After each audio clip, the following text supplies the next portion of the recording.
Alright. Hello everyone. This is Jake Light Gaming Lawyer at your service. We're once again back with another great journey. We are really close to the end. Really close to the end. I want to finish this, alright? Doesn't matter if I'm recording this late at night. I have to do it.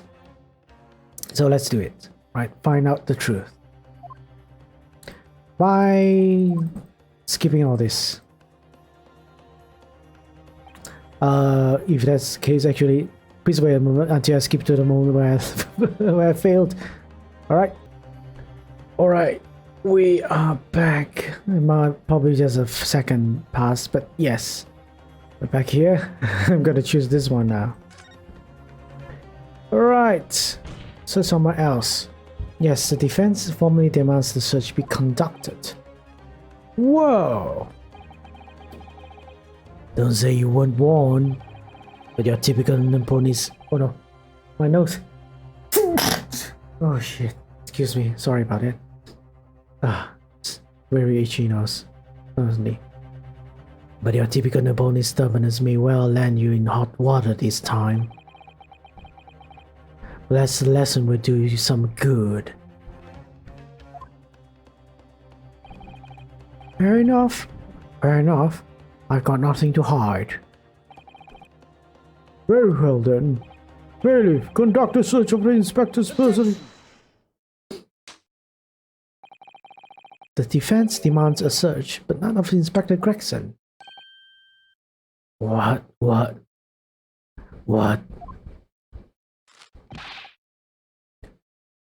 No, what's all this? I'm the one who you're accusing, aren't you? I thought you wanted to search me. No, Inspector, not you. Somebody else. What's the meaning of this? Hey, lost it at last, have you, Sunshine? The court shouldn't have to put up with this nonsense. You're being completely irrational. You're probably like a shot now. Who's this? Be quiet, all of you. Bruno's doing what you all told him to do and having the courage of his convictions. So you should respect that and listen to what he has to say in good faith. Because that's the British way.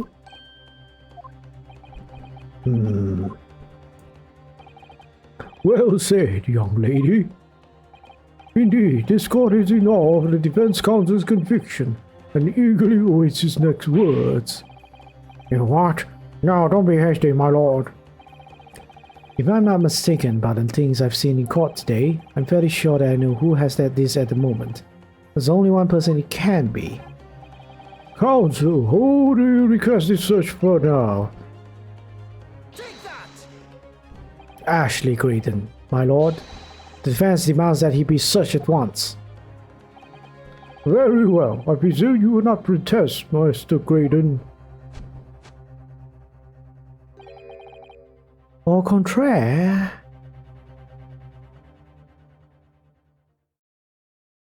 Oh no, it's not him as well? Shit.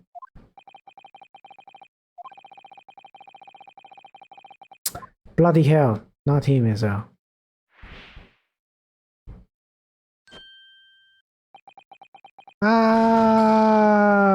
Don't. No. Right. I'm gonna.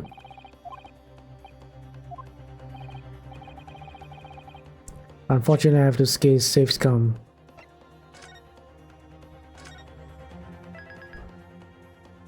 I have to do this. Right.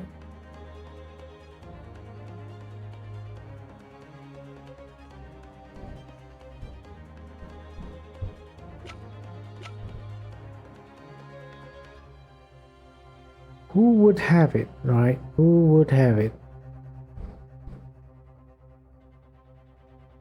Don't tell me it's Gina. Can't be Gina.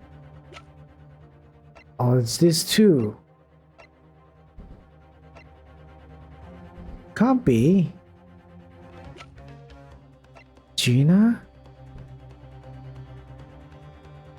Take that! Nope, not was Not as well. Right, I have only 2 other people I can choose now. Alright. Which is these 2. I'm gonna try Ringo though. Take that! Nope, not Ringo as well.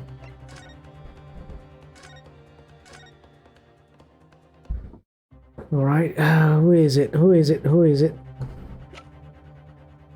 This? Take that! Oh, seriously? Is this guy? Why though? Oh, my lord, Mr. Nash Skulkin. Well, well. Oh no.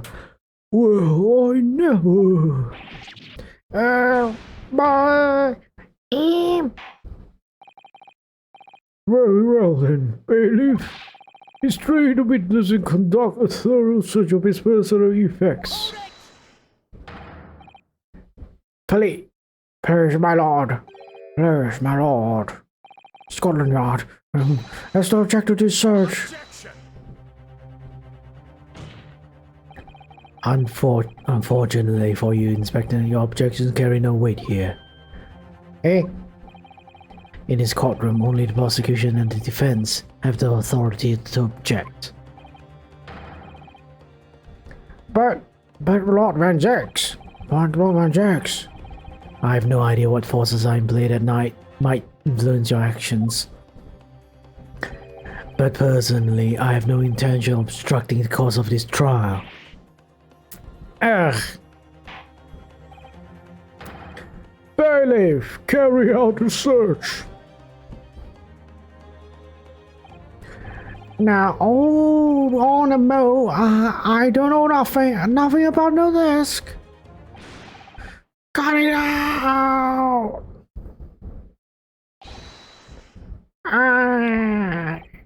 Here, my lord, in the witness pocket. I found this. Good lord, that's another music box disc. I don't know nothing about it. Nothing.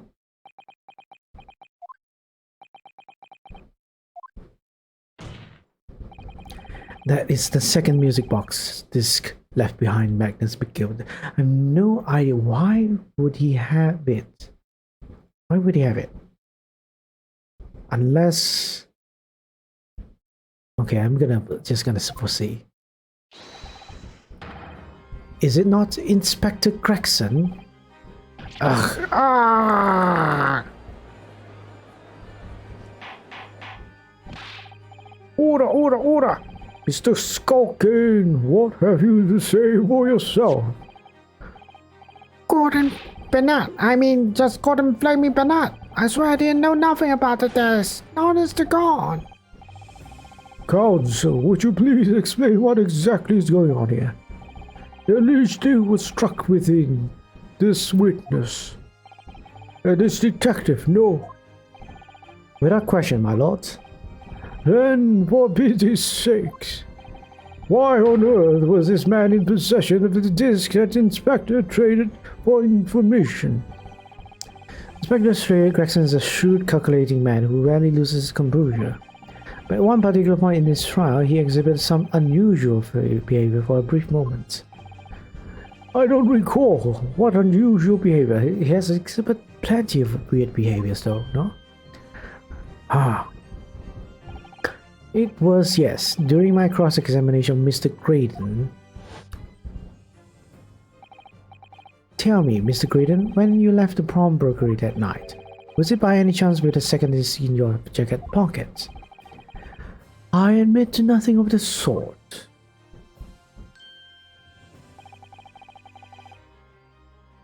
Oh, okay.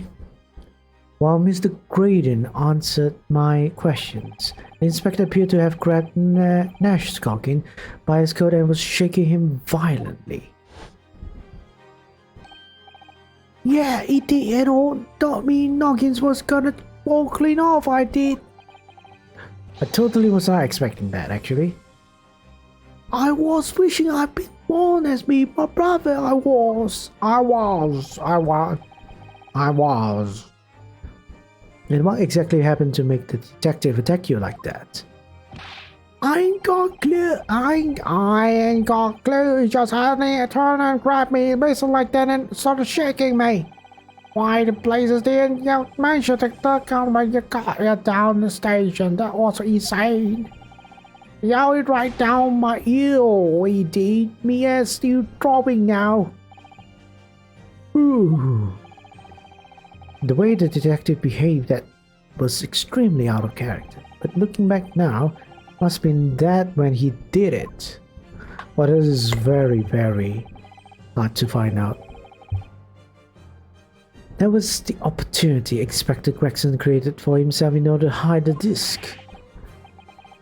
Well, bless my wig, he hid it. Yeah. But I'm afraid I fail to comprehend the motive here. If the detective had acquired the disc he was after, why on earth would he then proceed to hide it in another man's pocket? This is a court of law. He could have submitted the item as evidence. It would appear, my lord, that the inspector was not at liberty to do that.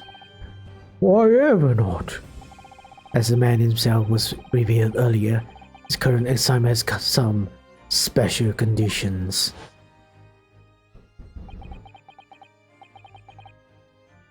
My orders were recover the medium used to convey the secrets leaked from the ministry, and to do it on the QT.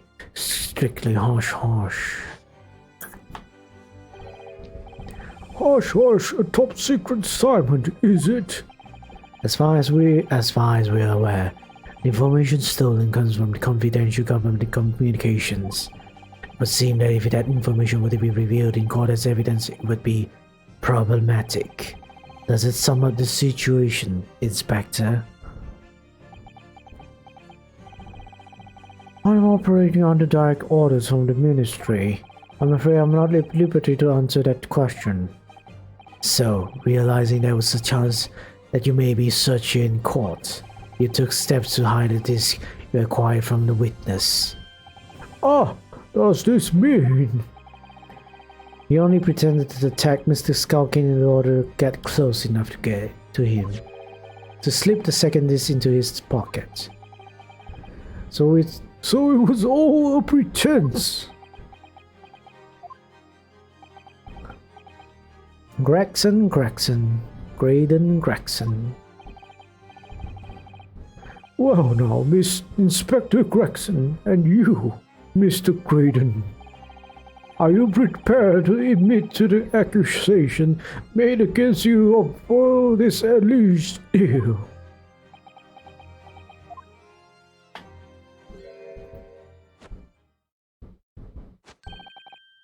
Admit to it, yours truly, please. Mr. Graydon, clearly our Eastern visitor has an uncommonly active imagination. However, there's no proof that I passed that disc to the inspector. But then, how do you explain the reason why you knew about the peephole? I'm under no obligation to explain. What? Yes, I lied in my testimony. That I admit, so sentence me accordingly. But that is all I'll admit. Murder, leaking government secrets, striking a deal with the detective. All this is young Eastern man's fancy. I have no idea what any of this is about. You... What? Damn, please don't drag the case any longer than is necessary. Well, what about you then, Inspector Gregson? Do you admit to making a deal with Mr. Graydon in order to acquire the disc? Ladies and gentlemen of the jury, as a Scotland Yard inspector, I would declare this and nothing more. I am acting in the best interest of the country. Whatever I have done has been in the name of justice. So, as members of the public of this fine country, I'd like to think that justice will be our guiding light when you're making your decisions.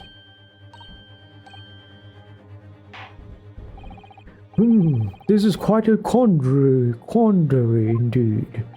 Rarely have I encountered such extraordinary tumultuousness in the concluding of the trial. Nevertheless, in the absence of any further evidence to be presented, I believe it is time that we put the matter to the jury for their final leanings. Well now, as a fellow servant of Queen and country, I must sympathize with the old inspector. Yes, he's a dependable man, I'm quite sure. In service one becomes a good judge of character. Even crossing your eyes doesn't help when it comes to looking at this case. It's all blurred to me.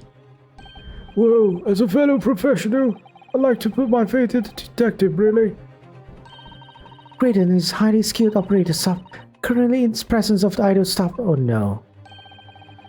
Detective has very much trust in eyes. More than this I cannot say. I don't believe it. The 6 jurors are... You're going to believe Gregson? Declare their decision now. Is Ginny going to be found guilty? If I don't manage to produce some definitive evidence right now, I'm really going to lose. Either some proof that Graydon killed Mr. Windybank, or still those government secrets. Or some evidence to force Gregson into admitting that he struck a deal with the witness. Well then, counsel, I think it's time I impose on the jurors to declare their final decisions now. That is, unless you have some compelling evidence that the spar not presented to the court. If I let the judge call on the jurors to announce their leanings, Gina will be found guilty. So there's no choice, no? You have to throw some more evidence at them. This is it now. It all comes down to this. You have said that so many times, Renzier. I don't believe you. Who do I present evidence against? Gregson or Creighton?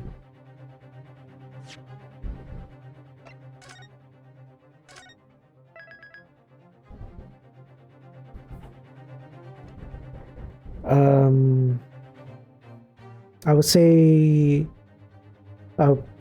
maybe Graydon, right? Because I think we can still maybe try to implicate him as him stealing government information.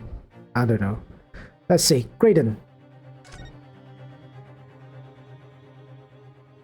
Mr. Graydon, there is one final piece of evidence I would like you to see. You misguided fool. Whatever you intend to show me now, you'll be wasting your time. I have nothing left to lose. I assure you, I will admit to nothing. This is my last chance. It looks like I'm going to have to force his hand here. One final piece of evidence could get him admit to the deal he clearly struck on the stand.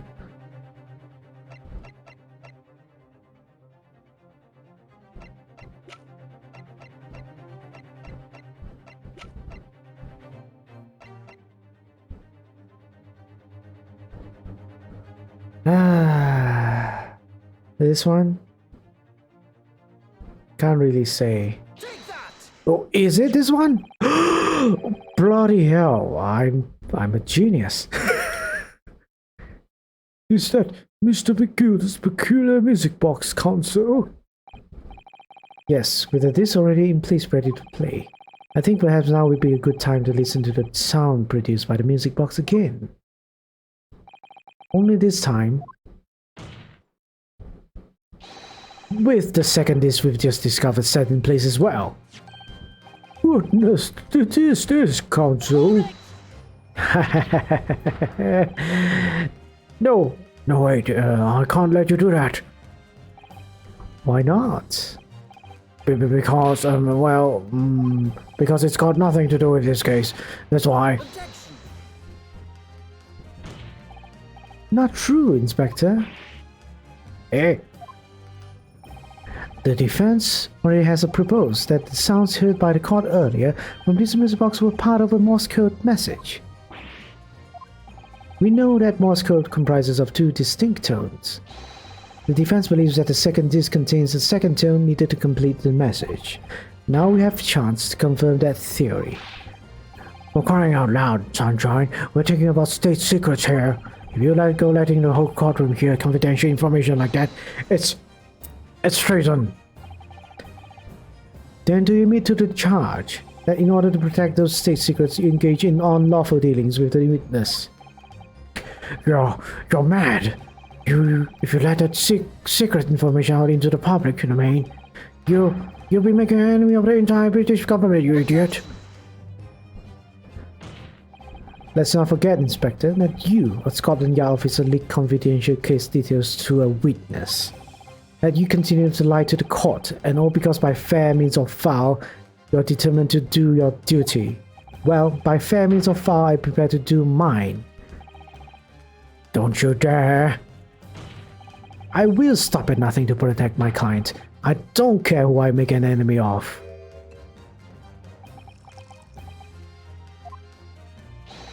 My lord, if you please, the court must hear the sounds made by the music box. Come on, Van Zix. For Pete's sake, stop him! Objection! Inspector, you know my methods by now. I'm a prosecutor. I'm no Scotland Yard puppet. Ugh.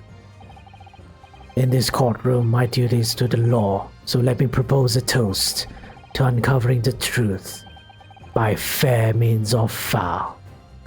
I can agree with that, Van Zix the racist, but yeah, I can agree with that. No! Very well. The defense stands here and that of the prosecution has been made very clear, I feel. Therefore, in accordance with the defense request, the court will now listen as this music box is set in operation once more.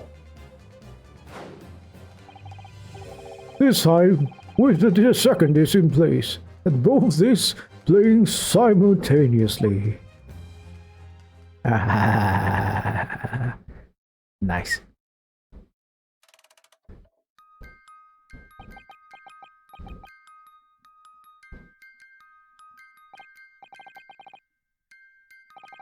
Well, listen to that. It's unmistakable now. It's a mascot.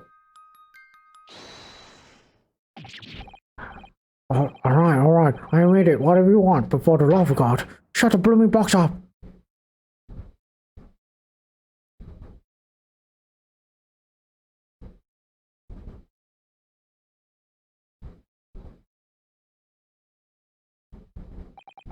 Let me ask you again then, Inspector Gregson.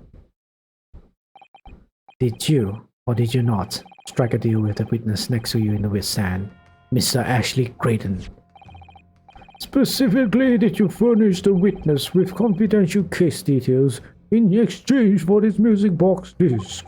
Did you reveal the existence of the people in the pawnbroker storeroom door, Inspector? I did. Stop! What are you doing, man? It's all exactly like the young Eastern lawyer said, when the trial resumed after recess, and we were stood here in the stand together. That's when he approached me with a deal. Shut up, you imbecile! Shut up! Psst, you there. You're the detective who turned up at the pawnbrokery the other day, aren't you? I may have something you're looking for, Inspector, with me at this very moment. Now how about a trade? I suggest you accept.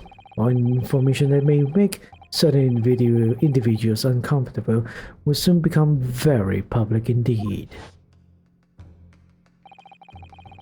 I couldn't let that information become public knowledge, not under any circumstances. So I accepted the man's proposal and told him details about the case that should put him in the clear. The peephole in the storeroom door and the blood stains on the overcoat. By giving false testimony, this witness intended to have the defendant wrongly accused of murder. Inspector, you knew that. Yet you still revealed those details to facilitate the witness' perjury. You're not really a good person, right? I did. But then it turned out the peephole had only been made that night after the incident took place. Scotland Yard wasn't ever that, if I'm perfectly honest. Well, Mr. Graydon, what do you have to say for yourself? Ugh. There's nothing and no one left for you to hide behind. You struck a deal with the inspector in order to escape conviction of a very serious crime, namely this. You are the third intruder who broke into the pawnbrokery on the night in question. And you who portrayed the murder of the proprietor, Mr. Pop Windybank. Ugh, you. Oh, traitor!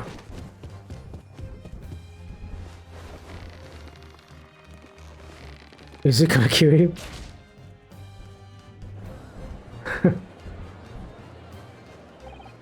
Bailiff, restrain that man at once.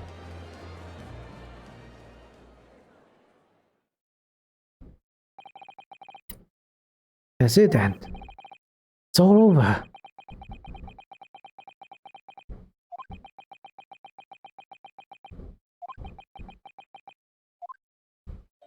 Yay! I despise my life growing up. Wait, who's this? Oh, it's Ash. I despise my life growing up. Those slums are vile places. I was cursed from birth, born into poverty, the son of a penniless artisan. My parents did nothing but quarrel all day long. What little money they had was never spent on me.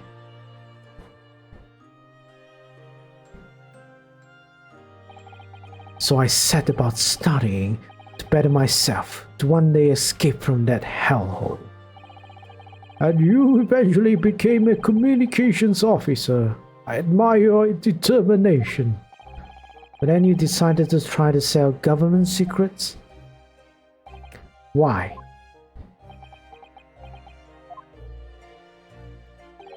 Isn't it obvious? Because I wanted money. Even now, years later, the nightmares of my life in the slums wake me in the small hours. I wanted to drown them out with more money than anyone who lived in a squalor could ever imagine. One day, I met him.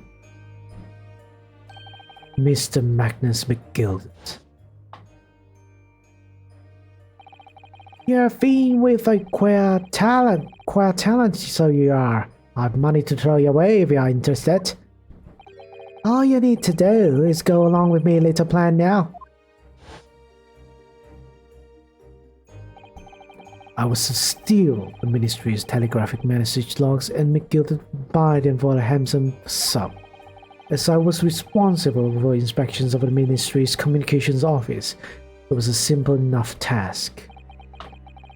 The love the devil's offerings, how easy it is to succumb.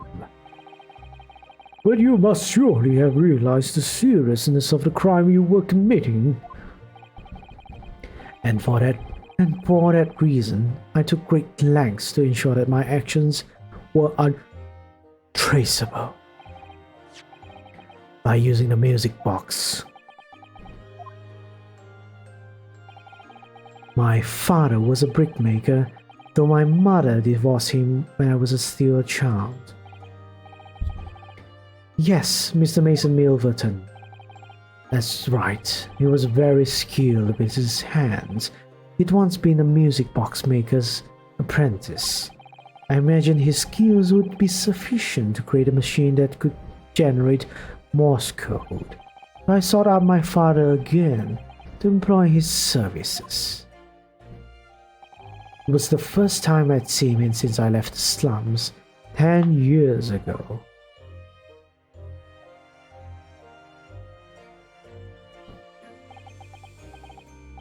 Look at you, Ashley. What a fine gent you've become, eh?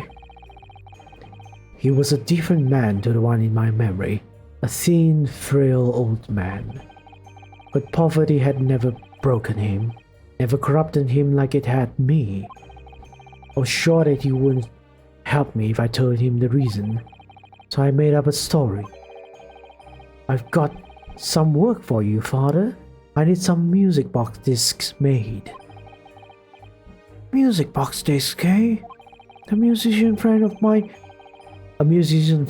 has written some music he wants to sell to the public. I brought the score with me. There are two, actually. I'd be delighted, son. It's been 20 years since I did any work like this, though. Fetch my tools, would you? They're in the loft. That's how I had him make the two discs, thereby splitting the information too. You were taking considerable precautions indeed. It was to protect myself as much as anything. It meant that I could deal with McGilded in two separate transactions. The first involved the first of the two discs, the music box for playing them. I exchanged them with McGilded for 10 guineas.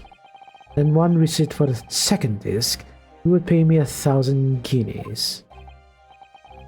So, what happened on the omnibus 2 months ago? Was the second part of the deal, the exchange of the second disc. Yes, I'd sold the man information that way a number of times already. It seems he became reluctant to part with his money. But that doesn't quite make sense, Mr. Graydon. Why was it that on the omnibus 2 months ago, your father, Mr. Milverton, was the one dealing with Mr. McGilded and not yourself? When I received 1,000 guineas after my first completed dealings with McGilded, I decided to give 200 to my father for his troubles.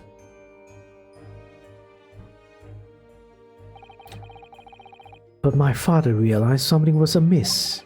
In time, he worked out that I must be involved in something dubious. And when he did, he'd say to me, "Next time there's an exchange, you let your own man do it, understand? Otherwise, I won't take your money anymore."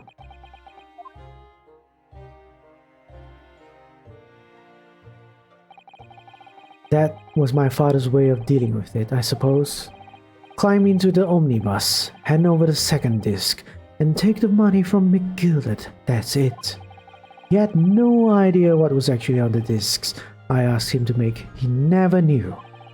Just like I'll never know why everything went so horribly wrong that night. All I know is that the disc was taken from him, and he never returned home.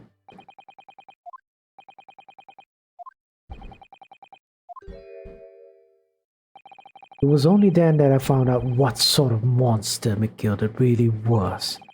So after 10 years of not uttering it, I swore my father's name.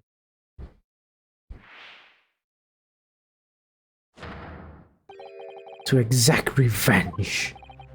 Revenge? As anyone with the remotest knowledge of the man would no doubt be able to imagine, McGilded brought all his wealth and influence to bear in the most despicable ways. To crush any semblance of justice in his trial. The crime scene was tampered with, evidence was fixed, and witnesses were bribed.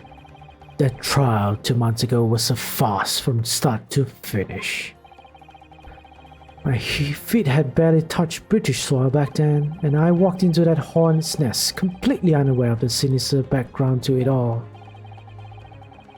I'd made plenty of money out of my dealings with McGilded by then, so I spared nothing in my arrangements 2 months ago.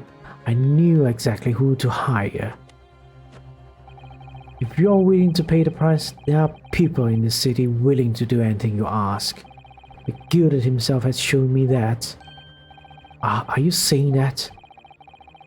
I think you have the picture now. After he twisted everything to his favor in his courtroom to ensure that he walked free, I took matters in my own hands and delivered the justice that monster deserved. That tragic accident following the trial here 2 months ago was planned and executed by yours truly. McGilded's death that day was caused by this man. Everything's nice, sir. You'd like to refer me to the card room? What's this, officer? Too sooner than I was led to believe. I'm so inconvenient that there are some changes to the schedule. Well, I must be making tracks now. It's time for the inspection. They're going to examine our minibus again, so I'm told. I'll see if I could be present for it myself. Myself? So that policeman came to tell me he could examine the omnibus again. That's right, an imposter, hired by me. McGilded uses his wealth to manipulate the trial. He paid people to adulterate the omnibus with all manner of false evidence. He threatened witnesses to lie in their testimony.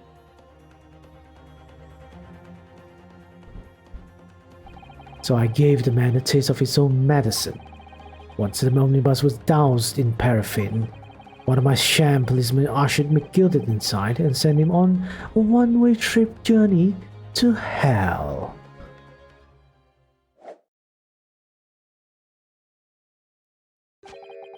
An eye for an eye. That's how I avenged my father's death. A spine-chilling account indeed. But that wasn't the end of it for me. There was a loose end, you see. A loose end. Yes, I should think it's obvious. The second disc, which my father had taken to exchange with McGilded. Oh, yes. There was indeed no mention of it in the man's trial 2 months ago. Clearly because it had been removed from the scene of the crime. When I realized it was missing, I remembered something. Something from the first time I dealt with McGilded.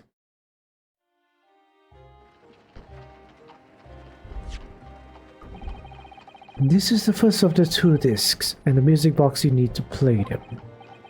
Well, look at that now. What an ingenious little invention.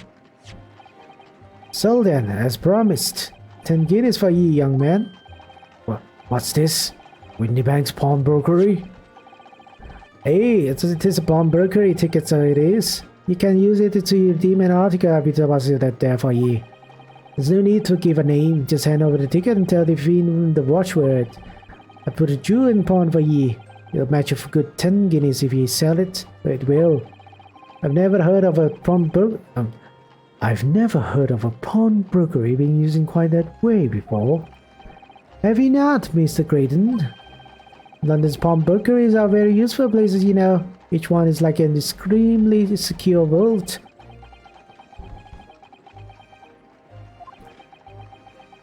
Okay. So that's how he knew the watchword. So I knew that it had taken steps to hide the disc. It would be in that pawnbrokery somewhere. Now on the night he killed my father, he must have entrusted the ticket to someone. Yes, to Gina. I remember now that when we first met you at the Windybanks that one afternoon 2 days ago. You had a description of Miss Lestrade written down. How did you know who you were looking for? From the trial. The pickpocket's testimony was clearly peculiar. Anyone could see that. I realized immediately that she was another McGilded's pawns. He must have threatened her somehow. I was fairly convinced it would be her who had the ticket, so I started to make some inquiries. I had a strong suspicion the girl would come out of the woodwork on a redemption deadline. And he was absolutely right. And yes, sure enough, she did. All I needed to do was to wait until the girl went to Windybanks to redeem the articles. But unfortunately, she redeemed only McGilded's overcoat and the one disc that was in his pocket. The all-important music box with the second disc inside was missing. Because it has already been forfeited 2 days earlier. But I was unaware of that fact. Had I been, I could have avoided my nighttime excursion. Meanwhile, as our investigation into the stolen government secrets was progressing, we picked up on the fact that McGilda was involved. Inspector, you've recovered fast. My orders were to recover the stolen information as quickly as possible, but we started gathering the fellow's possession and examined whatever we could lay on our hands on. We had a full-scale investigation going on the yacht. We had to keep it as quiet as we could. Then, when the inspector here took the disc from me in the pawnbrokery that day, I became nervous. I was sure the music box and the disc was still there in the shop somewhere. So I knew that it was a race against time. I had to find those articles before the police did. So that's what prompted you to break into the place that same night. With the help of your old friends, the Skulking Brothers. What happened that night in the pawnbrokery, I can only describe as a nightmare. While Nash and Ringo were searching the counter, I'd located the music box I sold to McGilda on the shelves of forfeited articles. And the second disc was inside. Yes, I slipped it into my pocket with a very deep sigh of relief. But then, something entirely unexpected happened. What are you doing in my shop?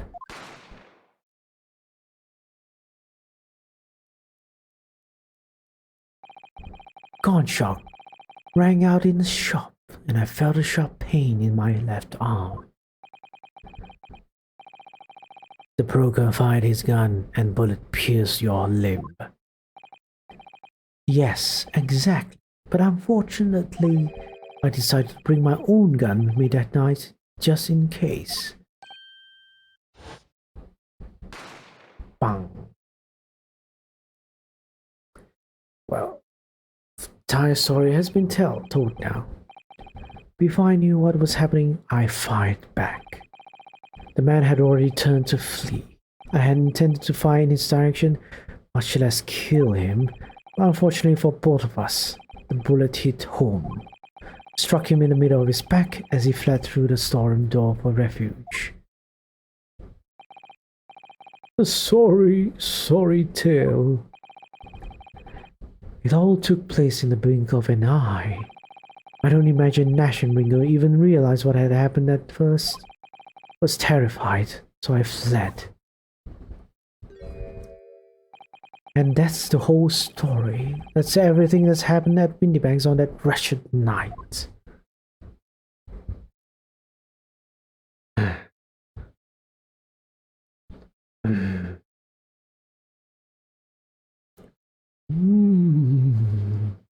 Mayonnaise. Oh. The end.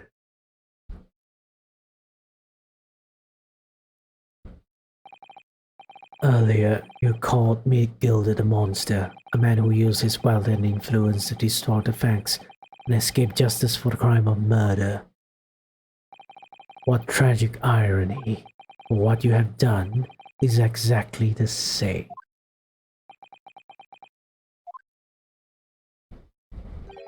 You've become the very monster you saw and despised so deeply in McGilded. Yes, I think I have.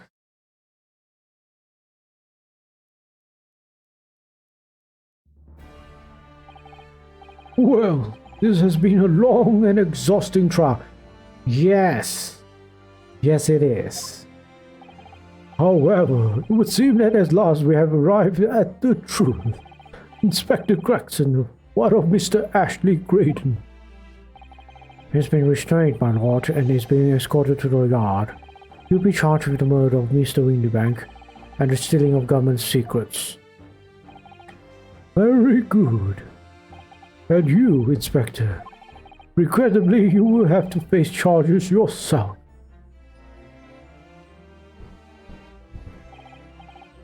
Yes, my lord, of course.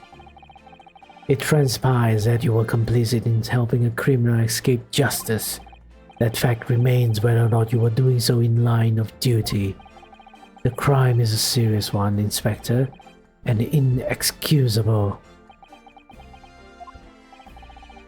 Now to the defendant, Miss Janelle Lestrade. Ah, yeah? It's time for the final adjudication. Is the jury ready, Mr. Foreman? Yes, sir. Garrett Squadron, stand by, sir. It's really it now. The last push, the final call, the finishing whistle. My men are ready to deliver their verdicts. Thank you, Mr. Foreman. Very well, ladies and gentlemen of the jury. You will now declare your final decisions to the court. Not guilty. Not guilty. Not guilty. Not guilty. Not guilty. Not guilty.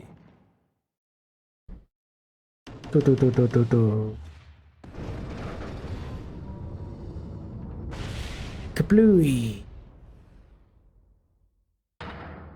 Ha ha ha. That's the stuff I'm off the hook.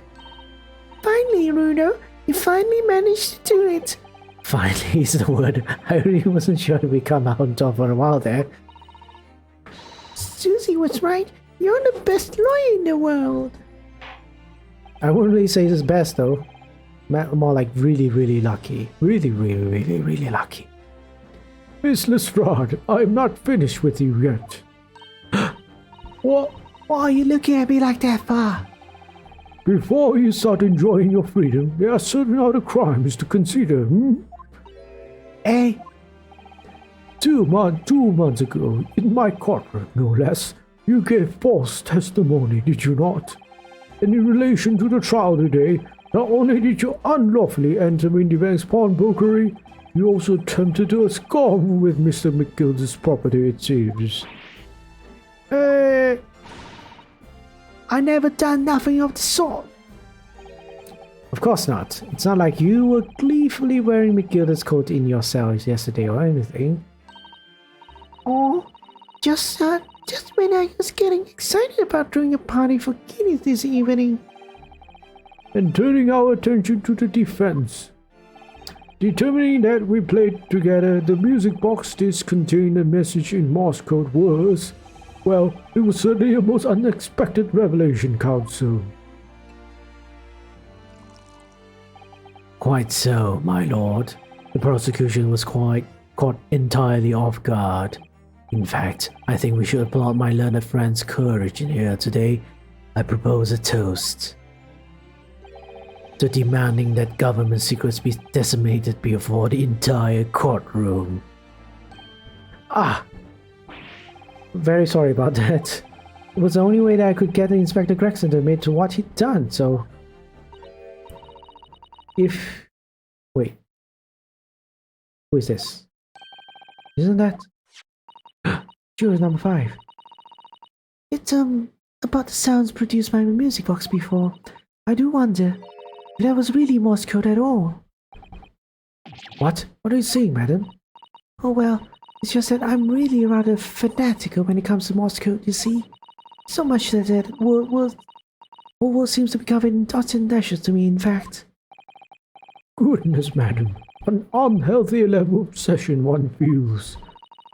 But I must say that, in my opinion, the sounds produced by those 2 discs were nothing more than that, meaning a series of 2 different tones. What? What? Can that really be? It was Morse code after all? My lord, defense would like to listen to the music box again. Are you off or not? How many times do I have to tell you that those discs contain new secrets, Sunshine? This courtroom is not an appropriate forum to discuss the nature of government communications. We know Miss Guild that conspired to trade national secrets with our enemies, secrets acquired from Mr. Graydon. Now that the man has admitted to his crimes, we have no need to pursue the matter further. Ugh, it's really going to bother me. Miss Lestrade, Yeah, me lord. which you have been seen today here in this quarter has been extremely disturbing. Falsified evidence, intimidation, perjury, a grim catalogue of depravity. An appalling experience to befall any child. Come on, he ain't nothing I don't see most days in the back slums. I beg your pardon? If you're weak, you pay for it. That's just how life goes. Gina, But look, I reckon I've worked something out today. The world ain't fair, but if you want it to change, you've got to start at home.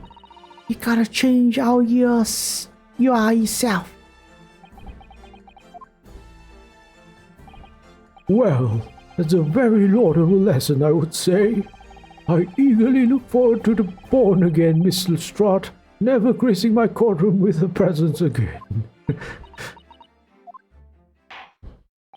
Now, with regard to the murder of Mr. Pop Windybank, proprietor of a pawnbrokery business on Baker Street, I hereby declare the defendant, Miss Gina Lestrade. yeah, woo, yeah, bloody hell, finally, goddamn it, shit, bullshit, bloody hell, bloody hell. Oh, shooting your own firework, it seems.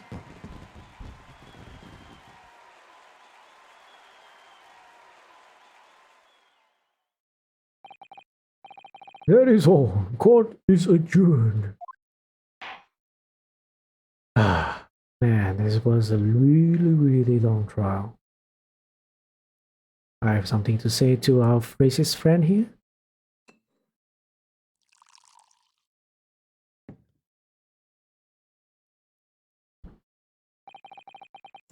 On a personal note, I must say you surprised me, my Far Eastern friend.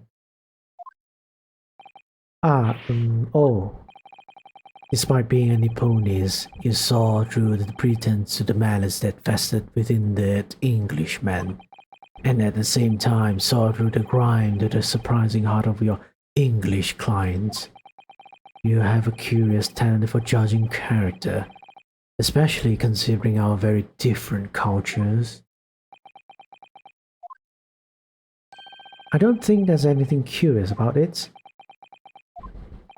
Whether we're from the Empire of the Great Britain or the Empire of Japan, we're all human beings. We're not so very different on the inside. You know, I took this case for one very simple reason. To lock swords with you once again here in the courtroom. You did? When I encountered you for the first time 2 months ago, it reminded me of toasting friendship and trust with another Nipponese, only to find my trust betrayed. Through you, I hope to look into the eyes of the man I once knew and try to understand. What?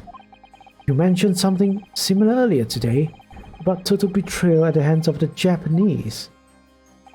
What happened exactly? Well, you may ask. And one day, when the time comes, you will learn the answer, whether you like it or not. How ominous. Alright, then I'll wait for that day if I must.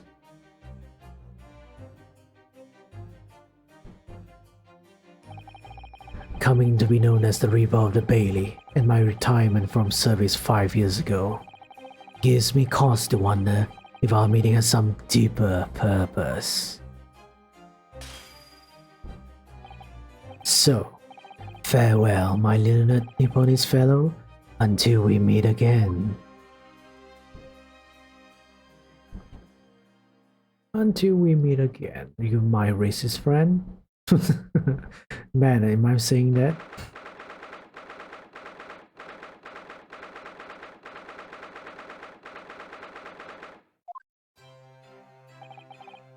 It's done. It's over at last. But where's Iris disappeared to? Ah, congratulations, Gina. I knew it all along. I knew that you were innocent. Well, you did what you said now, Mr. Naruhodo. You believe in me right up to the end. You're as odd as your name. That's all about it. I told you I have faith in you, didn't I? No one ever said before, see? Kept a promise, I mean, properly. That's awful. I figured something out today. All my life, growing up in the slums, I never trusted no one. But that's just cause I've been scared of being stabbed in the back. I mean, the more you trust someone, the more it hurts when they let you down. Yes, I think I can understand that. After all, I had a taste of it in that trial 2 months ago.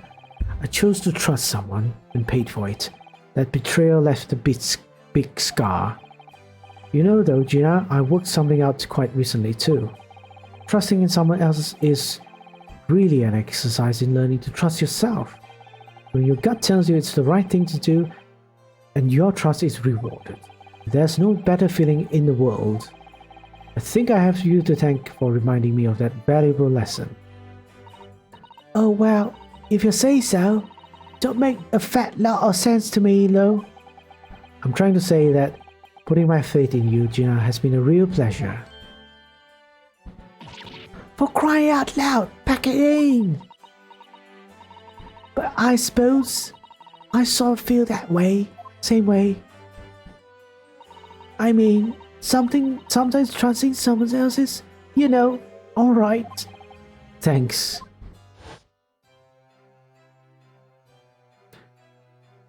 This is the way I see it, Ryunosuke. A defense lawyer is only as good as his faith in his kind. And that comes down to how much faith he has in himself. After this experience, I'm starting to feel like I understand what you mean, Kazuma. And I'm living up to your expectations? Am I turning out to be the lawyer you believed I could be? Who is this? Pardon the interruption.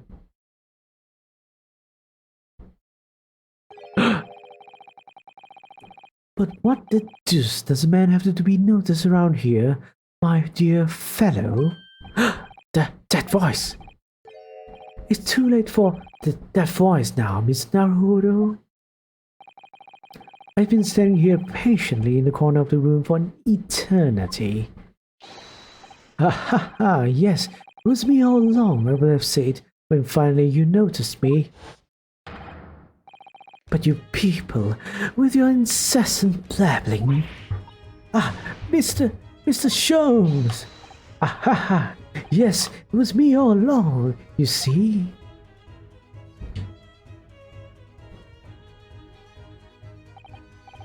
I assume you've been taken back to the hospital, to be honest. Indeed I was, but I managed to escape again. Oh. I happened to be aware of 1 or 2 foibles of the doctor who was tending to me. I merely made my knowledge of them known to the man, and he happily issued me with a leave of absence. How very above board.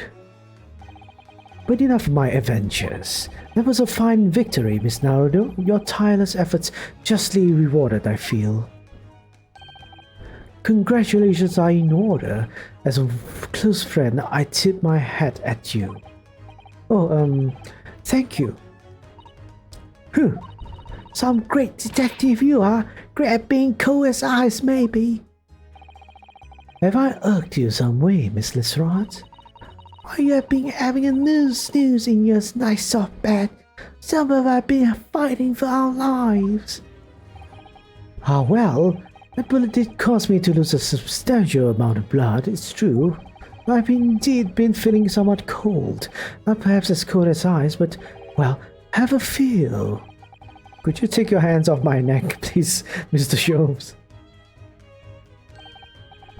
In some way, I suppose, congratulations are in order for you too, Miss Lestrade. What's that supposed to mean? Why so half-hearted? Well, naturally, it is my intention to alarm you, but, And a quitter in a trial with a particular prosecutor is perhaps a little precarious. Well done, Mr. Jones, not alarming in the slightest. Oh, the Reaper, you mean?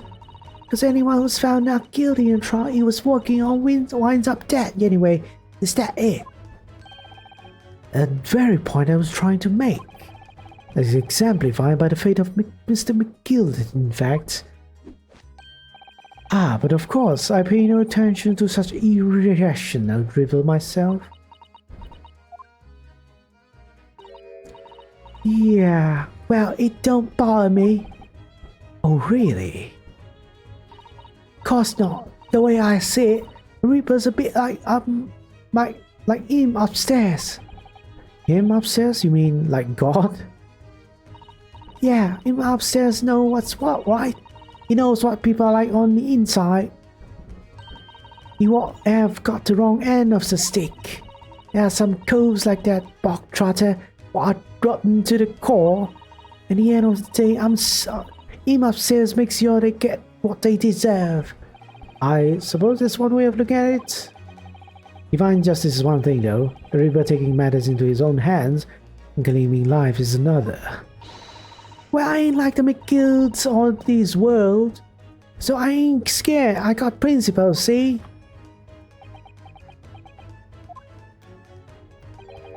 A trait in which is to be admired, Miss Lestrade. Oi, just give her a rest, alright? As I was saying, congratulations are in order. News of your acquittal was very welcome news to me indeed. Let me express my heartfelt congratulations, Gina. Well, there you are, Hurley. How long have you been here? Honestly, I went to the main entrance especially to meet you there. Ah, Iris, my dear, I do apologize. But wait until I tell you what happened. This pair made utter fools of themselves. What happened? As you know, I have a penchant for disguise. I was hiding in this room dressed as a bailiff. But these dolts didn't notice my presence at all. They had no idea. Can you imagine, Iris? Would you credit it? I'm not sure, really. I beg your pardon? I'm sorry, Hurley, but you just don't have the weighty presence you think you have. In fact, you really ought to be careful about that. It's going to land you in trouble one day. I'll be careful. Ouch! Anyway, it's such a shame. I was so hoping to throw a party for Ginny tonight, but you won't be able to come, will you? Don't look like I'm gonna be going nowhere for a while. You heard Judge Patter. I got stuff to make amends for, apparently. All them offenses. What was it again? Breaking and entering, taking the box to what was in luck, blah blah blah. Yes, I think you'll find that basically being a pickpocket is the main offense. But damn it, ain't no offense. It's your job, ain't it? I don't think so. Still, it has got me thinking all this. Maybe I should start looking for another line of work. I mean, you didn't serve as a lawyer, did ya, Odo? Well, no, but I was never a pickpocket. Anyway, I reckon I could make a change. I'm gonna do something for all the lot like me from the slums. Something that makes them a difference for him. That's a wonderful idea, Ginny, and I'm sure you can do it.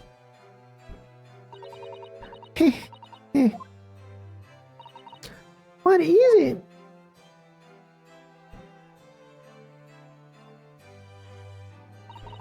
Nothing. That person character to that man. Right. Well, looks like I'm off then. Yes. Yes, goodbye, Gina, and good luck. Odo? Yes?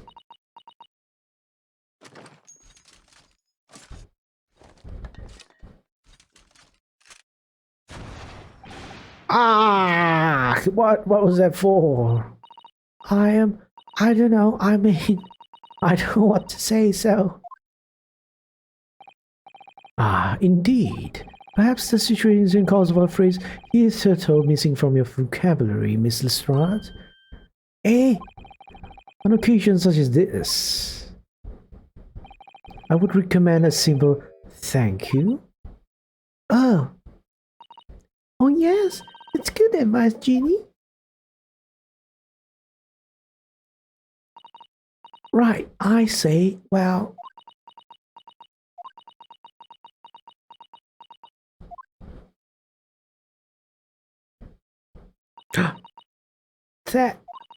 Thanks, Odo. Oh, you're gonna make me cry, Gina. Thank you for everything what you've done, for believing in me. Not at all, in fact, that should be my line. I'm a bit teary-eyed. Why am I a bit teary-eyed? Thank you, Gina.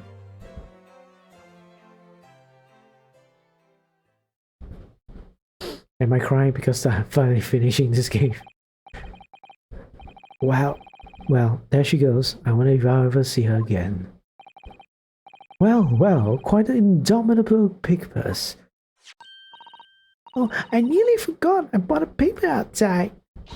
It's a special edition and this throws all over the front page. Pickpocket's innocence proven. Isn't it wonderful? You should have shown it to Gina, Iris. She would have been thrilled. Oh no, how silly of me. But anyway, would you like the good news or the bad news? Ugh, not again. Well, what do you say, Bruno? Hurley? As usual, I think I'd rather get the bad news first out of the way. Absolutely not. I have no intention of listening to anything but good news. And there you have it. How people answer that question says a lot about them, doesn't it? Let's not go there. Alright then, maybe let's start with the good news this time. The rain has finally stopped. It was a record level rainfall apparently. Well, that is good news indeed. We can journey back in greater comfort. Alright then. Oh, alright then. What's the bad news? The huge storm has left the seas very choppy. The channel in particular is awful, so sailings out of Dover have been delayed by a day or more. Wait, Dover? That's right. If we head to the station immediately, we may still make it in time to wave Susie off. But, there won't be a train, surely. You won't be that lucky. Who do you think I am, Mr. Naruhodo? Mr. Jones? I rushed to the Victoria station earlier and made arrangements for a special express. If we hurry now, we shall be there in time for dinner. And I know of a fine restaurant that serves the most delicious baked sole.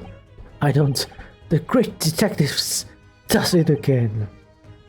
Indeed he does. I'm happen to be aware of a number of rail transport directors' foibles. What? I merely made my knowledge of the known to the man, and he happily laid out the locomotive. Elementary? Just as I had an idea, but it might be wise to stop manipulating people that way. What are we waiting for then? To London, Victoria. Let's go!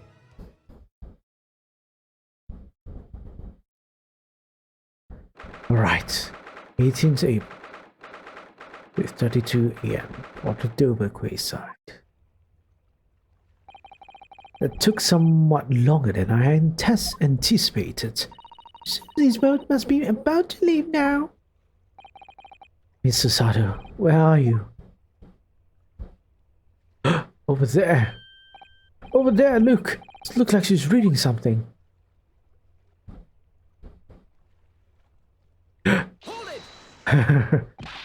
Mr. Sato, wait! What are you doing?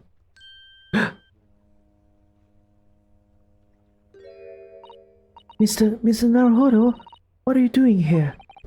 We came as soon as we could after the trial. I mean, We heard that the sailings were being delayed due to the bad weather, you see. Oh, I see. Then tell me, how did Gina's trial go? It went well. She was acquitted.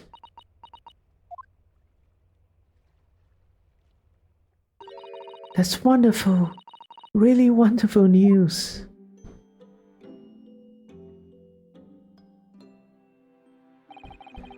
The book you were about to throw into the sea was your encyclopedia of British law, wasn't it? Oh dear, I was hoping you hadn't seen that. I'm not worthy of practicing law anyway now, so I was saying my final farewell. You were saying goodbye to law? You, Susato-san? Would I be correct in assuming it's because of the peephole, Miss Susato?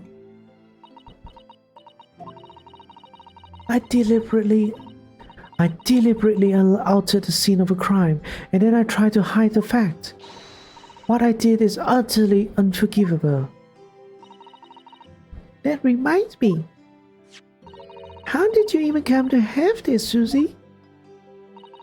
On the evening of the incident, Mr. Sholmes had invited Gina to dinner, if you remember.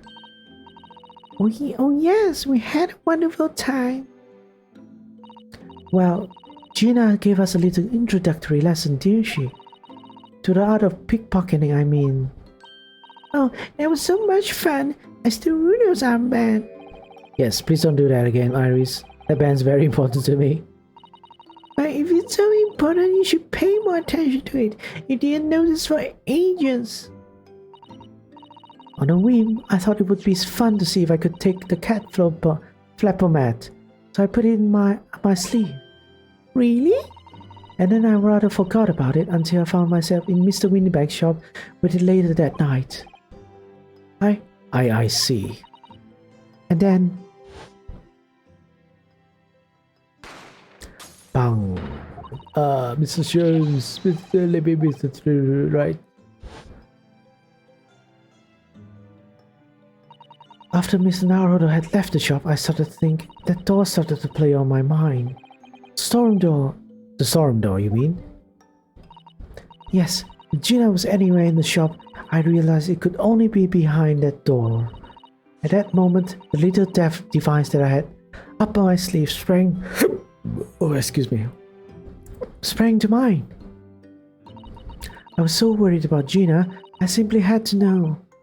So you used the clapper pomade to make the peephole in the door. As captured in a photographic print of the shop by one of Halley's red-handed recorders. Indeed, it was one of the first importance at that point.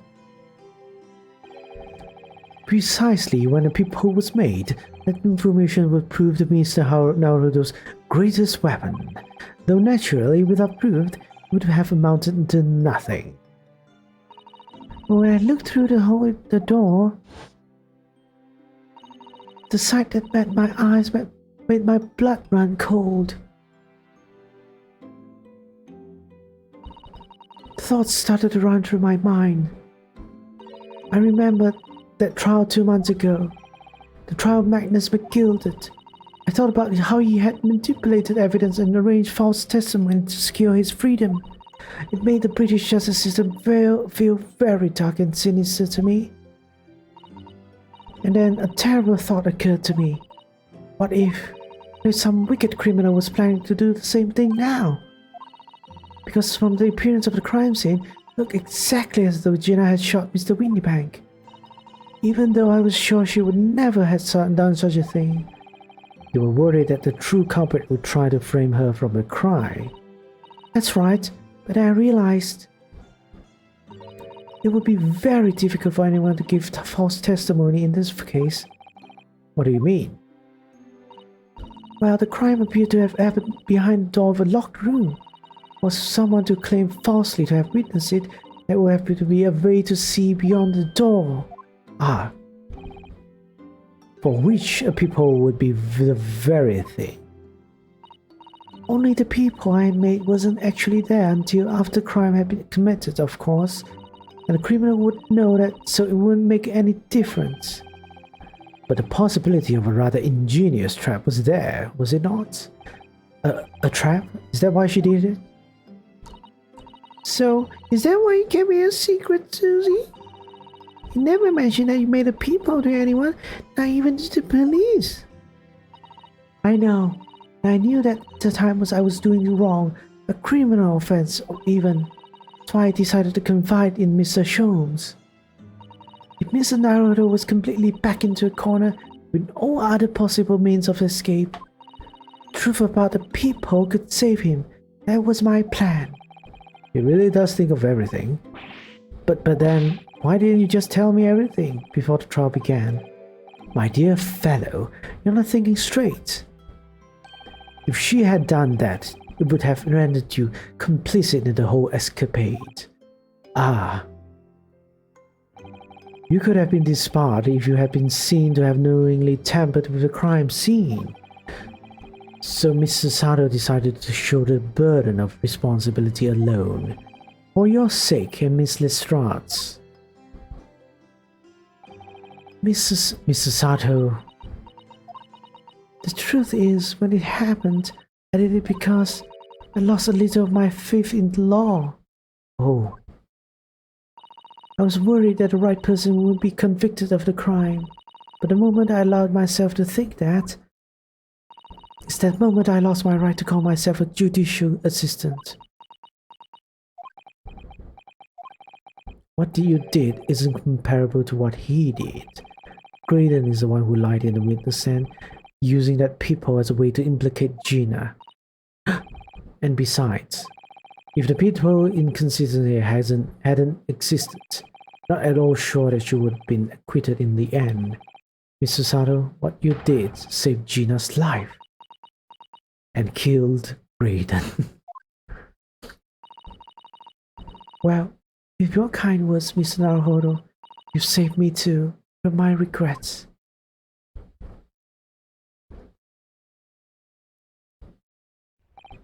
Well, we must all be thankful that Miss Lestrade's freedom has been assured. Yes, exactly. Although some of the loose ends of the trial will continue to play on my mind, I'm sure. But the revelation that the music box disc contains secret messages, Miss Naruto. What a triumph to work that out. I'm full of admiration. Well, actually, that argument wasn't quite as compelling as I thought it was. Oh, it wasn't? There was a communication officer among the jury members, you see, a telegraph operator, and she said that a majority of the sounds on the disc were just meaningless tones. As one would expect, after all, we are talking about secret government communications. No doubt they were written in cipher to avoid being readily understood should they have been intercepted. In cipher? I see. So then we could never have hoped to understand the message anyway. Nonsense, my dear fellow. It's quite a zero-pi problem, I assure you. What? Eh? So? Gi? What? Well, that can't be a real word, can it? How funny. Wait. Iris, what did you say? Oh no, I have goosebumps. I just say Asugi. Does that word mean something to you? Mean something? Asugi was the name of my best friend. What? But how? How did you know that name, Iris? I wrote it down during a trial before when the message was playing on the music box. She's transcribing it on the fly. She really is a genius. I thought the message probably would be written out in plain Morse code, so I tried various ways to interpret it. And whatever I tried, the words just didn't seem to make any sense. That is, in English at least. Oh. It suddenly occurred to me, you see? There's more than one Morse code, not just English variety. Various countries around the world have altered and added to Morse code to use it in their own languages. I don't believe it. Are you saying? That's right. I've only actually seen a chart of Japanese Morse code once before, but I think It's based on the Iroha pentagram, isn't it? And you mean to say that in Japanese Morse code, the message says Asogi? Yes, I think so. Sorry, but I don't remember all of the Japanese Morse code. Iris, would you let me see that? Mr. Sato, do you know it? Do you know the Japanese Morse code? Yes, I spent some time studying it. Because I'm quite sure Morse code will become ever important for international communications. Then might I recommend, my dear madam, that you focus your efforts on the English version? Be that as it may. Iris, show me the message, please. Of course. Of course.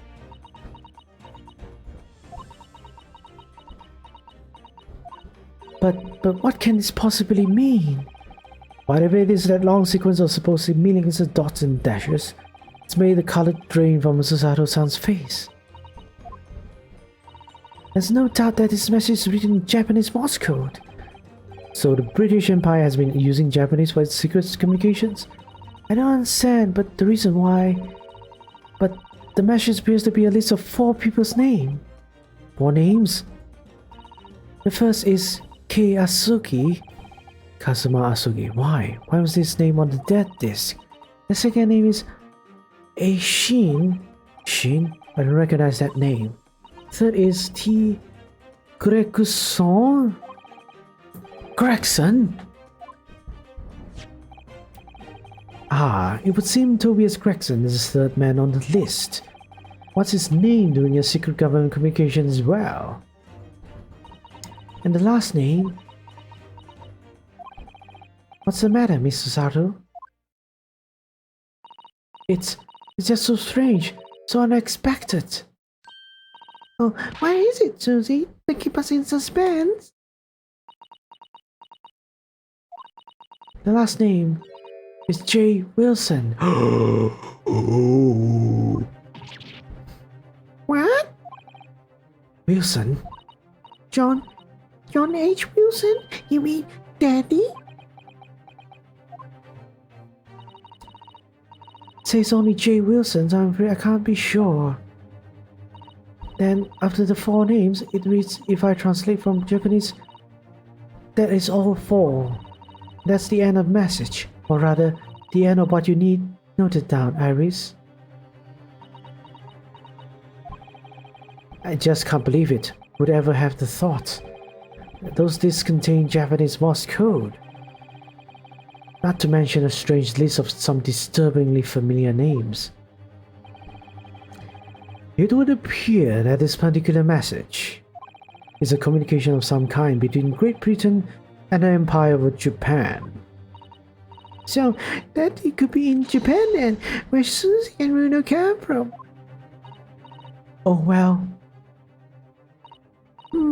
No, it's not very likely, really, isn't it? I mean, there are thousands of people with surname Wilson. There must be lots of J's among them. Professor John H. Wilson, visiting professor of medicine at the Imperial Yume University. We can't tell Iris about that now. We just can't. This is so strange, somehow. In solving the case of Mr. Windybank's murder today, I feel like I've rolled back a boulder at the mouth of a very dark cave. I do wonder if perhaps it's a dark cave that we shouldn't go wandering inside.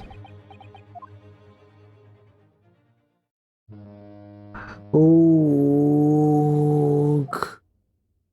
right on time. Ship, right on time. Oh dear, the ship is going to set sail soon. Yes, it seems so. I'll sail on that steamship first to the port of Dunkirk in France. Then I'll change onto a larger passenger vessel bound for Japan. You're really going then, Susie? We wish you a safe passage, Mr. Sato. Thank you so much. I wish all of you the very best. Mr. Sato, I had hoped to have you always at my side to guide me and support me. Miss Naruhodo, please come back soon. As far as I'm concerned, you really are the very best judicial assistant in the world. I'm quite sure I'll be back before you know it. Really, Susie? Oh, now don't forget, Iris, I made you a promise I've yet to fulfill. A promise? About your manuscript. Oh yes, the Hound of the Baskervilles.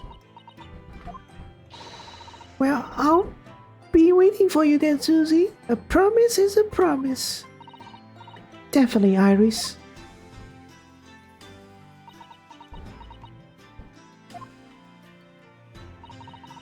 Mr. Naruhodo. Yes? Do you remember the first time we met? Yes, of course. On the SS Buria. When I first time we met was not in the SS Buria. When I was dragged out from that wardrobe, still half asleep. If I remember rightly, you threw me halfway across the cabin with the Susato takedown. You know very well that I'm talking about after that. Strange, but being thrown together as we were in that case, I somehow felt straight away that you were the perfect person to continue Kazuma-sama's great legacy. Miss Susato. And my instincts were right. I really want to believe. No, I'm sure that. I'll be back soon. Farewell until then.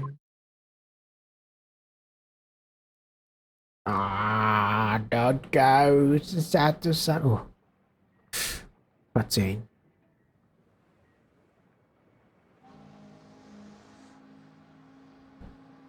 Somehow we seem to have come to the end of the adventures of Ryunosuke Naruhodo. Or the first volume, at least. Looking back now, it feels as though fate has led me on this journey. Wait, do I sound like him? Wait, why do I sound like him?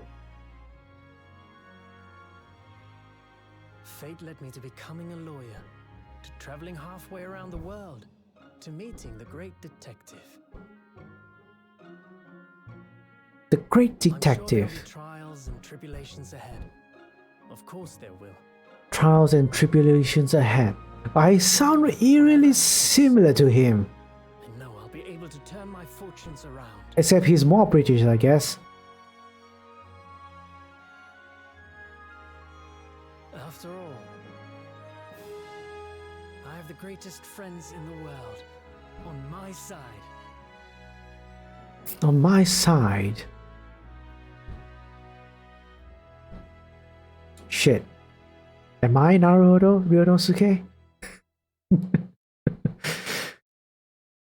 Okay. Oh, wait. No. Ah, yes. Mr. Naruhodo.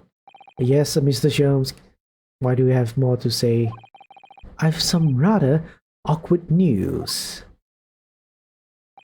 The railway company has decided to sue over the special express train, apparently.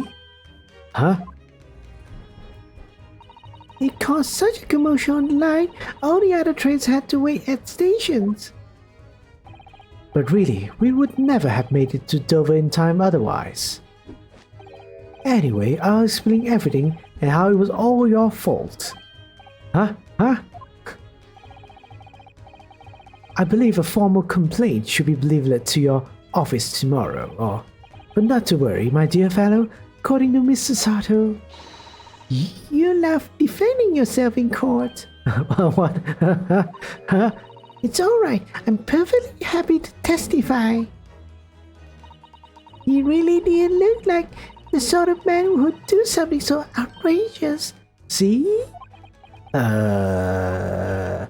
Mr. Sholmes? Yes? A word, if you don't mind. Why, certainly, any word you like. Bellow it out, my dear fellow. Oh yes, I love Bruno's words, and I know just the one he'll use here. And I really must say, objection! Yay! Nice.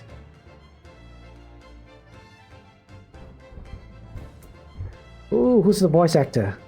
No, not that's the directors. Or okay.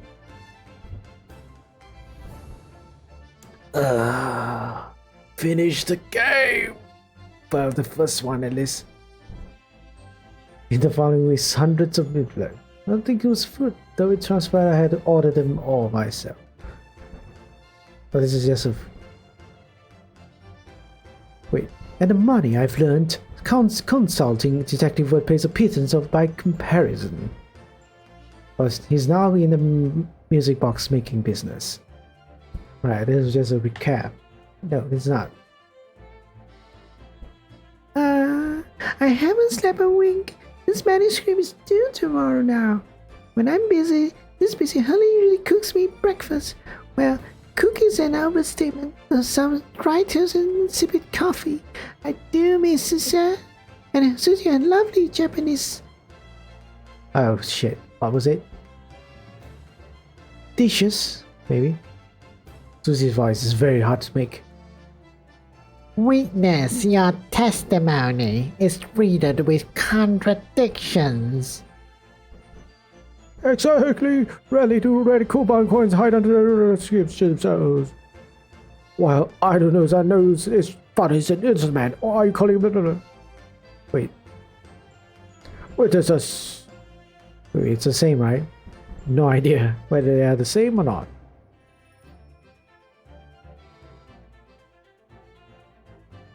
Hey, it's Hosonaga. Having delivered the ration dancer to Shanghai, I laid low. But last night I apprehended an extremely suspicious Japanese national on board. I've done nothing wrong. All I did was give Wakahai's offspring's refuge in my pocket. A man brings some kittens on board and suddenly he's a hardened criminal. Suffer! Yeah. Damn, this epilogue is long.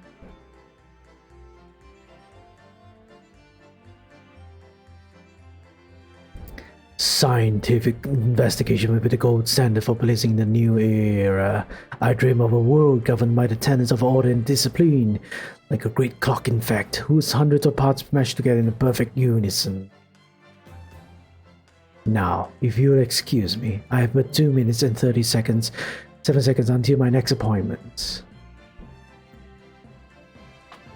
Strong heart. Something smells fishy with him.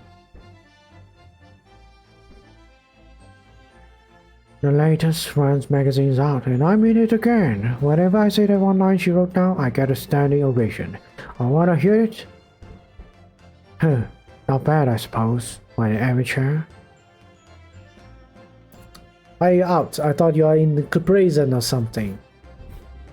You literally tried to get a little girl killed, you know? You're supposed to be in prison. Well, probably this isn't in the future, it's probably in the past, is what I'm thinking. Been visiting the old girl on a daily basis, of course. Jody, my old jailbird. Must say, battling with those ballet stairs every day has been done wonders for the digging pack. Managing rather well with the houseworks too. Got this maid business taped up, I say. The gossiping neighbors don't realize the man of the house is this old maid. Yeah, his wife was arrested, unfortunately.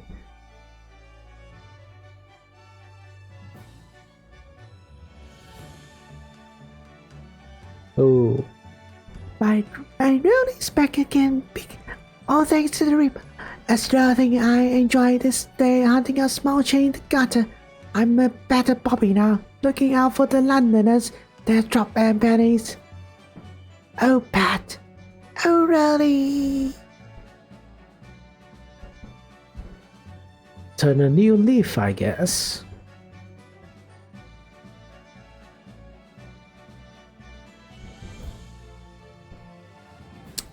Oh my god, there's a lot of characters.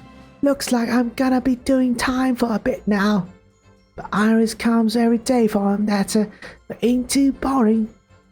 She's always going on about dopes, cases what Sholmes is looking into. Criminal investigation are kind of interesting when you get into them.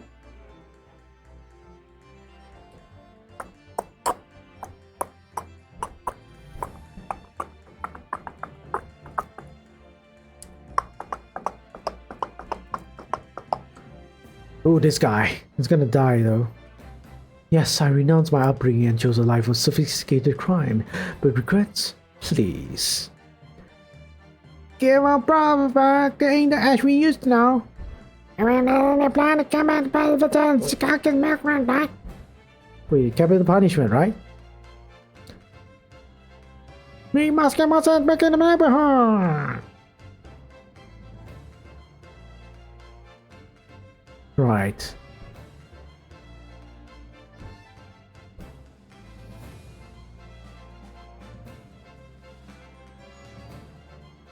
He is going to get capital punishment, right?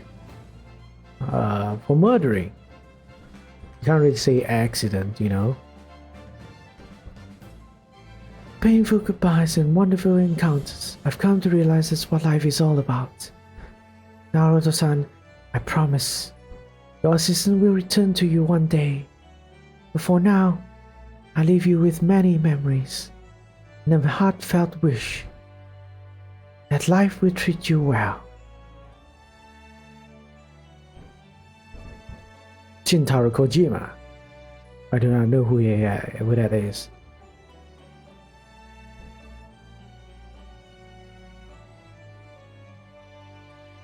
Ah, so wholesome. Wagai.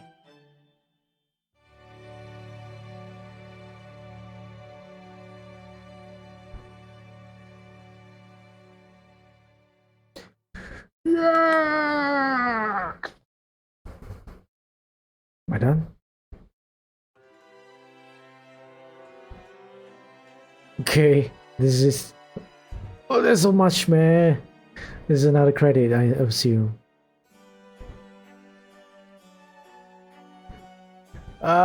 Voice actor Ryunosuke Naruto, Mark Ota, productions Bradley Clarkson, Susan Mikurawa, Rina Takahasaki, Iris Wilson, Claire Morgan, Barack Von Zix, Robert Vernon, Kazuma Asuke, Bandieri, narrator Peter Disjersey. Alright. How long is this gonna be? Oh my god, but this is really good end credits in any case. Susato-san's father. Alright, can I don't have time, unfortunately. I want to skip this. Fiend. Alright. Everyone, well, I'm just gonna say this. This has been a great journey. Alright? But, yeah. It is pretty good. This has been pretty good. If regardless of this, how do you say, the shitty stuff, the bad things in this game, still pretty good. Still pretty good. Alright? Okay. At least the story is somewhat engaging. Alright? I just don't like the parts where I have to do Herlock Sholmes investigations, and having conversations with him is really exhausting. I hope the second game won't be like that, but of course we won't be playing the second game anytime soon. I think I need to take a break from this Ace Attorney and play something else. I'm not sure what else I want to play, but it'll be something like this, I would say, in this nature. But we'll see, alright?